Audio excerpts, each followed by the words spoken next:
Helen had always dreamed of traveling, but life had a way of delaying those ambitions. She had spent the first part of her life raising her children, nurturing her career, and managing the endless day-to-day responsibilities that often came with being a mother and a professional.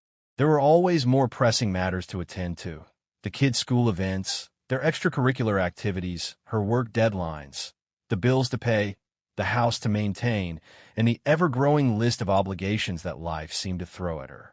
Travel was something she spoke about in passing, perhaps with a hint of wistfulness when the topic came up during dinner parties or with friends. But it was always just that, something for later, something for when the time was right.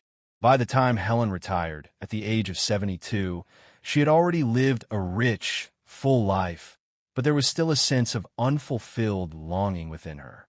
The children were grown, successful in their own right, and had their own families to care for.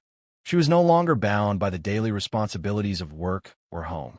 With her spouse, Jack, having passed away a few years earlier, Helen realized there was nothing holding her back from doing what she had always dreamed of: seeing the world. Her desire to explore had only grown stronger as she aged. In her younger years, she had often found solace in books, reading travel stories, and watching documentaries about distant lands. But now, with the freedom to make her own choices, she yearned to experience those places herself.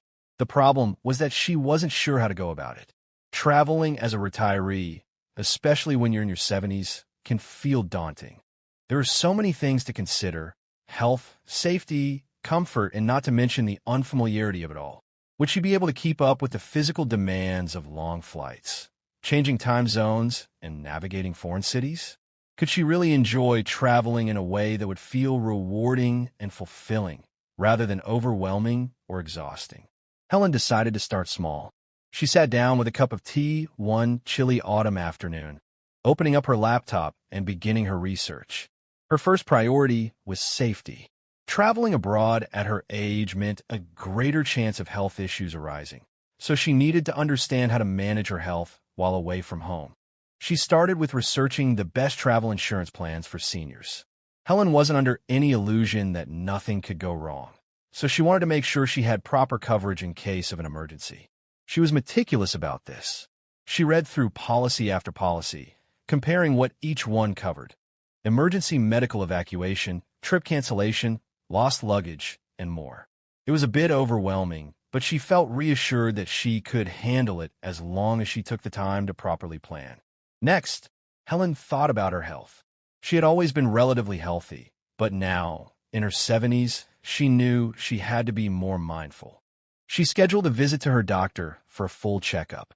When she met with Dr. Wilkins, she explained her travel plans and her desire to ensure she was in good shape for long trips. Dr. Wilkins was supportive and gave her a thorough examination.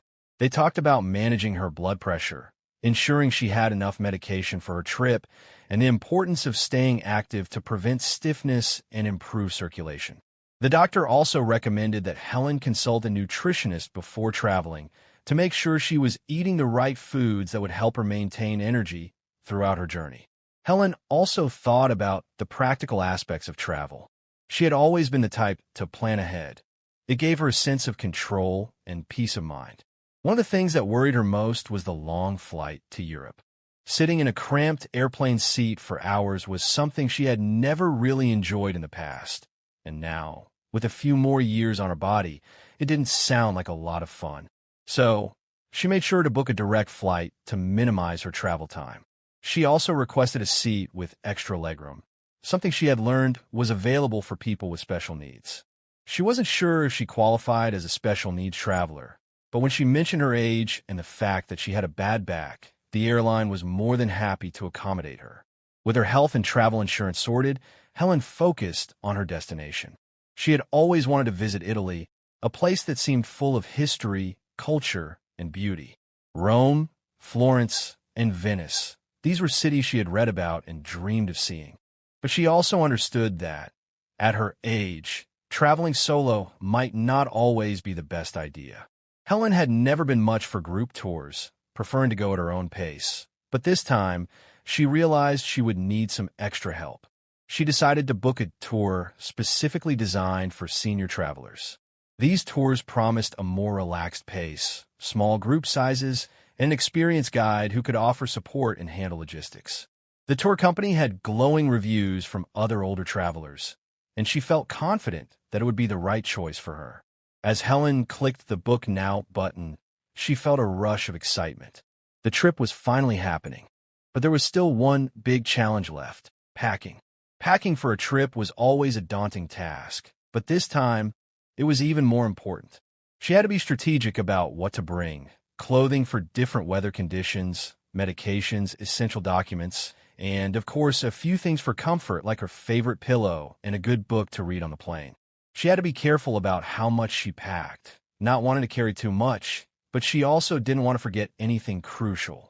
Helen had heard many stories about how traveling could be physically exhausting, especially for older adults. She knew that long days of sightseeing could leave her feeling tired, and that jet lag might be even harder to shake off than it had been in her younger years. So, she decided to pace herself. She would schedule rest days between excursions, and instead of trying to see everything, she would focus on enjoying the key experiences. She was excited, but also mindful that she had to manage her expectations. It was about experiencing life on her own terms and not rushing through it. Days passed, and the departure date loomed closer. Helen spent time at home, reading about Italian culture and brushing up on a few Italian phrases. She wanted to make sure she was prepared, but also wanted to enjoy the spontaneity that travel often offered. She researched local markets, museums, and famous sites, but she also found herself drawn to the quieter parts of Italy, the villages and countryside, where she could find moments of solitude to reflect and relax. Her excitement grew as she realized how much there was to discover. The night before her departure, Helen sat in her living room, sipping a glass of wine and thinking about the adventure that lay ahead. She realized that this journey wasn't just about the places she would visit, but also about reconnecting with herself. Traveling after 7-0 was not just about seeing new sights. It was about proving to herself that she was capable of more than she had ever imagined. It was about taking the next step in her life, even at an age when many people would slow down. She felt a sense of pride and determination that, despite the challenges she might face along the way, she was doing something meaningful for herself. In the days that followed, Helen boarded her flight to Rome, carrying with her a mix of excitement, hope, and a sense of adventure. She wasn't just traveling to Italy. She was setting off on a journey to discover not only new places but also new strengths within herself. The dream of travel, a dream she had long deferred, was about to become a reality. And in that moment, Helen felt ready to embrace it with all the courage she had within her. Helen's excitement about her upcoming trip to Italy was growing with each passing day, but alongside the thrill, there was also a growing sense of responsibility. Traveling at her age meant that she had to be more prepared, more aware of her health and safety, and more mindful of the logistics than ever before. It wasn't just a matter of booking flights and packing a suitcase. It was about ensuring that her experience would be as smooth and enjoyable as possible, without any unwelcome surprises. The planning stage, she knew, was just as important as the trip itself. The first thing Helen did after booking her flight was call her doctor. Dr. Wilkins had already given her a clean bill of health when she had gone in for her checkup, but Helen wanted to make sure everything was in order before she left. She wasn't exactly worried about her physical health. After all, she had always been active, walking several miles every day, and she had no major health conditions other than mild hypertension, which she managed with medication. However, there were still things she needed to be cautious about. Dr. Wilkins had recommended that Helen be mindful of her blood pressure, especially given the change in time zones, long flight durations, and the possibility of extra physical strain during sightseeing. Make sure to keep track of your medication, Helen, Dr. Wilkins said during their conversation. It might be a good idea to get a doctor's letter explaining your prescription, just in case. And don't forget to bring extra, just in case you need a refill. Helen made a mental note to check the supply of her pills, as well as to get a letter from her doctor confirming the medication she was on. While she had no intention of running into any issues, she wanted to ensure that, should she need to visit a doctor abroad, she would have the proper documentation. It was a small step, but it added a layer of reassurance to her trip. After hanging up with her doctor, Helen got started on other preparations. One of the most important things she realized was travel insurance. She had heard enough stories about canceled flights, lost luggage, and medical emergencies to know that having insurance was a necessity. But even more importantly, she needed a policy tailored to seniors. Standard travel insurance might not cover the unique needs of an older traveler, and she wanted to be sure she was fully protected. Helen spent the next few days reading through various travel insurance plans. She compared different companies, policies, and coverage options. Some plans covered trip cancellations, medical expenses, and lost luggage, while others provided emergency evacuation in case of serious health issues. What struck her was the difference in the coverage for medical emergencies. Some policies offered minimal coverage, while others had extensive healthcare provisions, including coverage for pre-existing conditions. After consulting reviews and contacting a few agents, Helen decided to purchase an all-inclusive policy with comprehensive medical coverage. As soon as the policy arrived, she carefully reviewed the terms, making sure that it would cover everything from medical emergencies to trip interruptions. The final peace of mind came from the knowledge that she would have a 24-hour helpline for emergencies, and that she could access medical care if needed anywhere in the world. With insurance secured, Helen turned her attention to another major concern: her accommodation. She had chosen a group tour for seniors, which would provide her with an itinerary, a guide, and transportation. This decision gave her a great sense of relief, knowing that she would have a support network around her throughout the trip. But even though the tour was arranged, she still wanted to ensure that her accommodations would be comfortable, accessible, and situated in a way that would allow her to rest when needed. Helen wasn't one to rush through sightseeing and would certainly need a break from time to time. She checked the hotels on the itinerary and confirmed that they all had good accessibility features. In some cases, she made additional requests for rooms that would accommodate her need for extra space or a more comfortable bed. She even made sure that the hotels had elevators and were located near public transportation or key attractions. Helen also took the time to book some private excursions for her trip. While the group tour would take care of most of the sightseeing, she wanted to experience some aspects of Italy on her own, at her own pace. She found a small, family-run vineyard in Tuscany that offered private tours and wine tastings, and she arranged a visit to a local artist studio in Florence. These experiences were important to her, as they allowed her to connect with the culture in a more intimate way. In addition to accommodation and activities, Helen spent a significant amount of time planning for the flight itself. Long flights were something she had never been particularly fond of, but she understood that they were necessary if she was going to visit a place as far away as Italy. She knew that it could be difficult to sit for hours in one place, and with her back problems, it would be even more challenging. Helen called the airline to request a seat with extra legroom. She didn't have any special mobility issues, but she knew that the more space she had, the more comfortable she would be. The customer service agent was more than happy to accommodate her request, especially when she explained that she was traveling alone and had some concerns about being able to move around during the flight. Helen's next task was to figure out what to pack. She had always prided herself on being a light traveler, but this trip would require a bit more thought. The first thing she did was check the weather forecast for Italy. She had already done some research and knew that the climate could vary greatly depending on the region. Florence and Rome would be warm during the day, but evenings could get chilly, so she packed layers: light sweaters, scarves, and a lightweight jacket. Venice, however, would be cooler and potentially wetter, so she brought a raincoat and a pair of sturdy, waterproof shoes. Packing for an international trip also meant thinking about the practicalities. Helen had a well-worn suitcase that she had used for years, but she decided to invest in a new one, something with better compartments and easier mobility. She also bought a small, portable charger for her phone and an adapter for the Italian electrical outlets. Traveling alone, Helen knew it was important to stay connected with her family and friends, so she made sure to load her phone with important contacts, as well as maps and translation apps for easier communication while abroad. Her packing list also included a few things for comfort. She had learned from previous trips that long flights could be a bit grueling, so she made sure to bring a neck pillow, a good book to pass the time, and a few snacks to keep her energy up. She also made sure to bring her favorite pair of walking shoes, a small first aid kit with pain relievers and Band-Aids, and a water bottle to stay hydrated. As the departure date approached, Helen felt a mix of anticipation and nervousness. She was excited, but there were still so many details to take care of.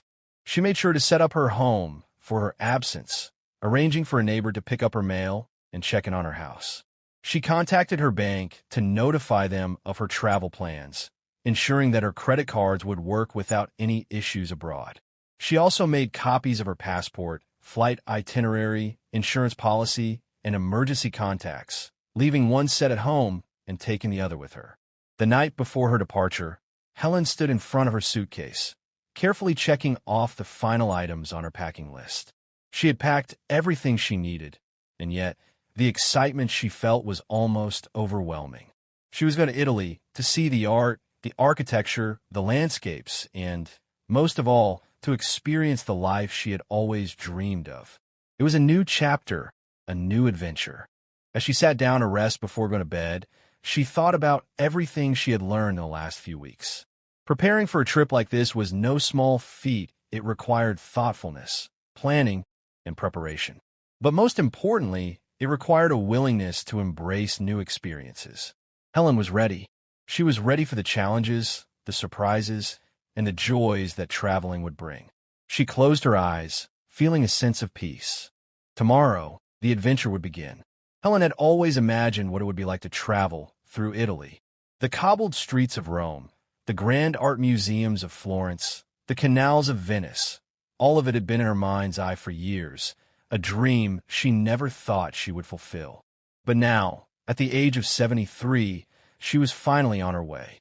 After months of preparation, the long flight from the United States to Italy had brought her to the first stop on her journey, Rome.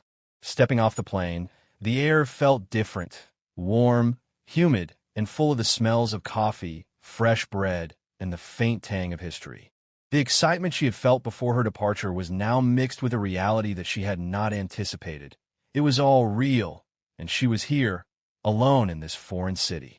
The group tour that Helen had chosen for her trip began at the airport with a small but enthusiastic group of senior travelers.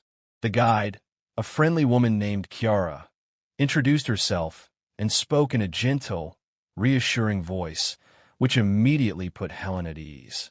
The group was relatively small, just 12 people, most of them around the same age as Helen. As they made their way from the airport to their hotel, Helen felt a sense of camaraderie with the other travelers. They shared stories of their own adventures, their challenges with aging, and their reasons for wanting to travel at this stage in life. Helen felt grateful for the presence of the group, knowing that having company would make the experience feel safer and more enjoyable. The hotel in Rome was charming but small, tucked away on a quiet street, just a short walk from the city's famous landmarks. Helen was relieved to find that it was easy to navigate and, importantly, had an elevator. She had specifically asked for a room on a lower floor, understanding that her stamina might not always be at its peak, and she didn't want to face the strain of climbing several flights of stairs after a long day of sightseeing. Her room was simple, but it was perfect, small, clean, and cozy, with a view of the narrow Roman streets below. The bed was comfortable, and the air conditioning worked well, which was a relief after the warm Italian summer. Despite the initial excitement of arriving, reality began to settle in the moment Helen stepped outside the hotel. Rome was everything she had imagined, busy, vibrant, full of life. But the crowds were overwhelming. As they made their way to the Colosseum, the first major stop on their itinerary, Helen quickly realized that the physical demands of sightseeing could be exhausting.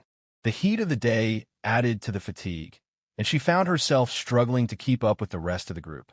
The ancient amphitheater was magnificent, but as she walked through its towering arches, Helen couldn't help but feel the weight of her age.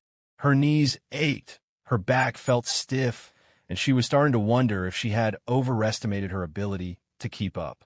The moment of fatigue arrived as they walked through the ruins of the Roman Forum. While the other travelers appeared to be fine, Helen could feel her body slowing down. The uneven cobblestones underfoot made it difficult to keep a steady pace, and her breathing became a bit labored.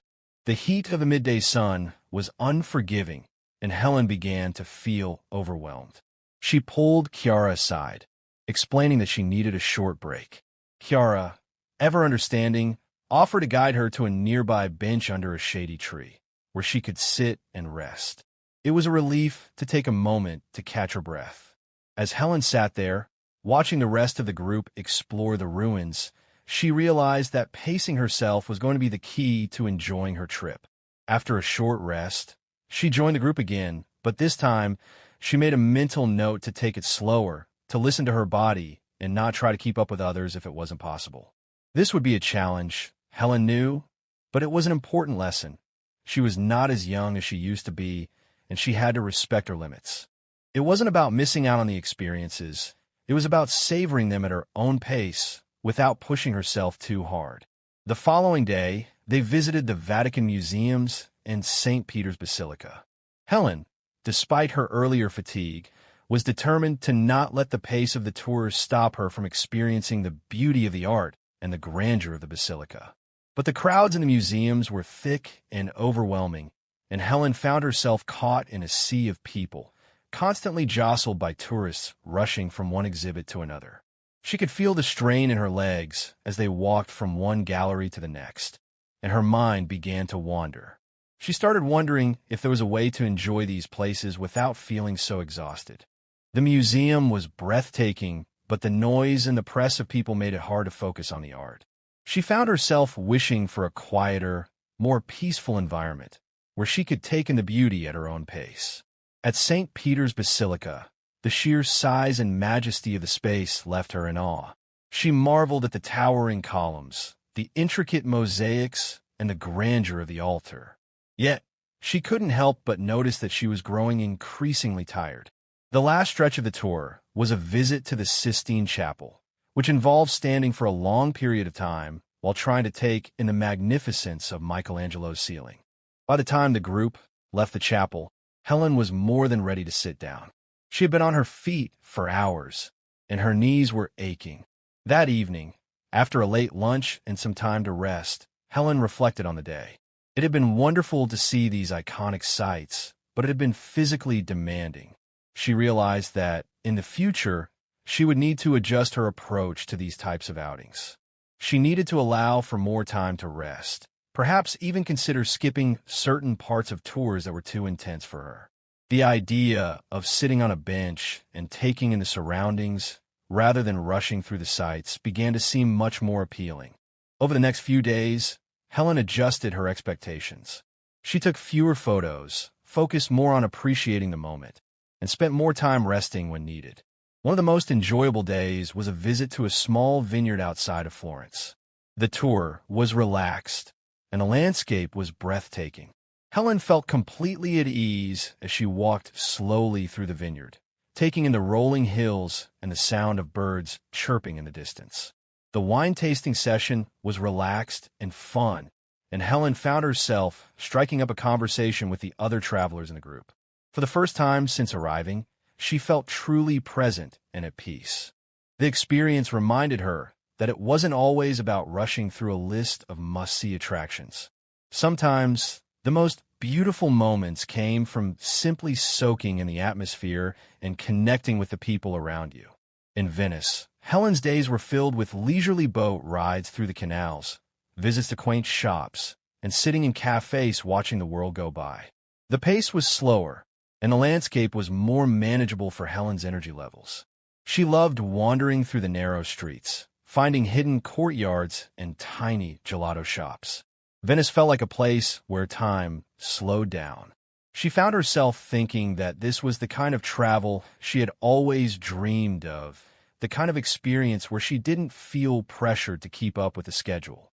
She was free to stop, look around, and truly appreciate the beauty of the place. Of course, there were still moments of difficulty. At times, her knees would start to ache, or she would feel out of breath, especially during long walks between destinations.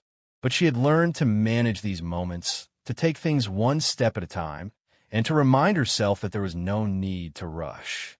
The beauty of traveling at her age, she realized, was that there was no urgency. She could take it slow, savor the journey, and enjoy the process of discovery without feeling as though she was running out of time. Throughout her trip, Helen also found herself connecting more deeply with the people she met. Fellow travelers shared their own stories and insights about their lives, their struggles with aging, and their passion for seeing the world. Helen began to realize that many of the people on the tour were in the same boat as her. They were all seeking new experiences, new memories, and new ways to find joy in life, even as they aged.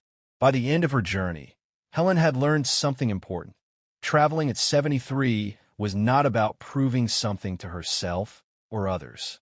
It was about enjoying the simple pleasures of the world, appreciating the beauty that surrounded her, and allowing herself to go at a pace that felt comfortable. The trip had been a series of highs and lows, of moments of exhaustion and exhilaration, of doubts and revelations. But through it all, Helen had come to realize that the true joy of travel at her age was in the experience itself, not the ticking off of landmarks or checking off a to-do list. It was about finding peace in the journey, no matter how slow or fast it might be. The final days of Helen's trip to Italy were bittersweet. She had spent nearly 2 weeks immersed in the art, culture, and history of a country she had long dreamed of visiting. As she sat at a small cafe in the heart of Venice, sipping a cappuccino while watching the gondolas glide past along the Grand Canal, she found herself reflecting on everything she had learned during her travels. The adventure that had started with a nervous anticipation had turned into an experience she would treasure for the rest of her life. It wasn't just about the monuments or the cities she had seen. It was about how the journey had reshaped her view of herself and the world around her. Traveling at 73 had its challenges, of course, but it also came with profound rewards. As she gazed out at the peaceful canal, Helen smiled to herself, realizing that the trip had taught her something important, that it was never too late to embrace life's adventures, to push beyond the boundaries of comfort, and to embrace new experiences at any age. The past days had been a whirlwind of new encounters. Each new city had its own flavor, its own rhythm, and its own charm. Florence had felt like stepping into a living museum where every street corner, every building had a story to tell. The Uffizi Gallery had left her in awe as she marveled at the masterpieces of Botticelli, Leonardo da Vinci, and Michelangelo. Yet, it wasn't just the art that moved her. It was the realization that her life had been shaped by her own experiences and her own art that she had crafted over the years. Her relationships, her career, her travels. She had always been a bit of a reluctant tourist, but now she saw travel not as something to be ticked off a checklist, but as a way to understand herself better, to see the world not only through the eyes of a tourist, but as someone who had lived and learned. In Venice, Helen felt a sense of peace she hadn't anticipated. The slow pace of life there, the meandering canals and quiet streets, seemed to mirror her own internal rhythm. The days were filled with quiet walks and moments of stillness.